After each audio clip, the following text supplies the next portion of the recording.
Okay, this is Orlando Wilson, and what I want to talk about in this video, I want to answer a question. Well, I'm always answering questions. Somebody asked me about they've had a little bit of problem where they're working, and the security team has been put under investigation. And you know what I mean, this guy's nose is a little bit out of joint, shall we say. He's like, we've done nothing wrong. What you need to realize in the security business is if anything goes wrong, the chances are the security team, law enforcement, etc., is going to be looking at the security teams as the first people behind any crimes, behind any problems, behind any crimes. Why? Because generally the security team has access to all the places where the valuables are, the sensitive areas, etc. And this is where I'm very, very wary when dealing with security personnel, because the security business does attract a wide variety of characters, shall we say. Some honest, some not so honest. Let me give you a few stories. As always, I've got too many stories. I remember years ago I was working in London, many years ago. And one of the companies I was working for had the security for a high-end fashion dealer, high-end fashion shop in London, that had 24-hour security. They had the retail guards, but they also had guys there at night. And I remember, I knew the guy, and I bumped into him a few times. Nice guy, Irish guy, ex-Garda, Irish police. But he liked to drink a little bit too much. So he had somebody that was going to be coming to that location and working with him. Well, working there by themselves, so he had to do on-site training. Funny thing is, well, this guy being who he was, once they'd done the training, the initial introduction, he took the guy out to the pub, left the site, locked it up, turned off the videos, if he turned off the videos, and went to the pub. The issue is when they come back from the pub, they'd lost the keys, so they couldn't get back into the building. So what they'd done, they staged a break-in to get into the building, come up with some complete and utter bullshit excuse why the place was broken into. The police were called, etc. They wiped the videos, and their response to why they wasn't there when the break-in happened was because they was on the roof, which was complete and utter rubbish. Everybody knew it, nobody could prove it. It was a big stink over nothing. So there you have the security causing problems. Yeah, nice guy, but yes.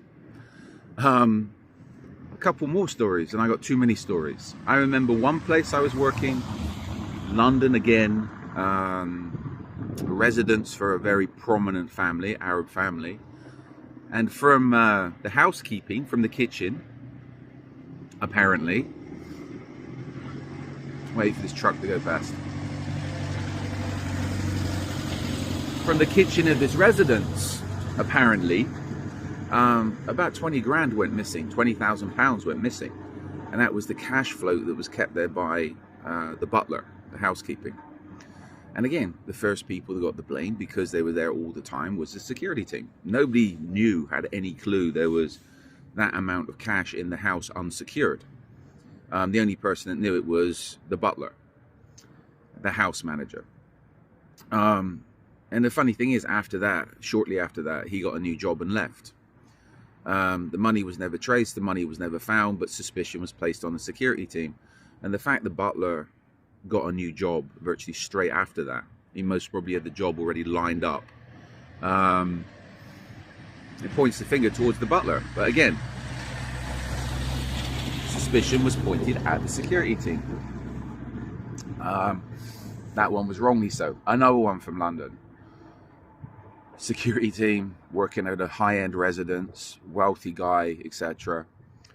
Ended up one night, they wanted fast food or some shit, something stupid, going out, taking one of the boss's high-end cars, and ended up wrapping it around a lamppost. Had an accident. So how can you explain away when the boss is not in residence, the boss was in another country, but the car keys are in the residence with the cars? Somebody goes and wraps a car around a lamppost, damages it very, very badly. Who's the suspicion going to fall on? It's going to fall on the security team. I take it guys were fired very, very quickly. Again, this is another one of security guys being stupid. Another location in London. Years ago, high-end computer centre, disaster recovery centre. Out the way in London. This is going back in the 90s because of all the bombings in London. Companies like the stock exchange, well, the stock exchange would relocate there if there was issues in the city, etc. And I was part of the security team for this part-time. It was only like 4 of us. Easy job, very nice job. But again, it was a sensitive job in the day, because if this place had issues, if there was an issue in the city, companies couldn't relocate there because it had to be secure. I remember a printer went missing, a label printer. And again, suspicion fell on the security. And I remember somebody phoning me up about this, asking me about a label printer. I'm like, I don't even know what you're talking about. We don't know all the inventory that's in your business. Okay. The company at the time was a very good company. I say a little boutique security company. That's some very good clients. One of the managers come across, all ex-Met police and whatever, and we're like, well, we don't know what you're talking about. We don't know the inventory, but we're getting blamed for some pretty specialist at the time label printer going missing. And the funny thing is, how many months later, even though security got blamed for that going missing, but nobody could prove anything, because people were not checked coming in and out, were not searched coming in and out, which in retrospect they should have been. But it was a very small place, very cliquey place. Everybody knew everybody. 6-8 months later, can't remember the exacts, one of the managers, I got another call from one of the site managers for the actual company. Thought they saw one of the contractors there with the printer. Did we have the details? Did we have pictures? Did we have serial numbers? Did we have whatever? One of the part-time computer engineers.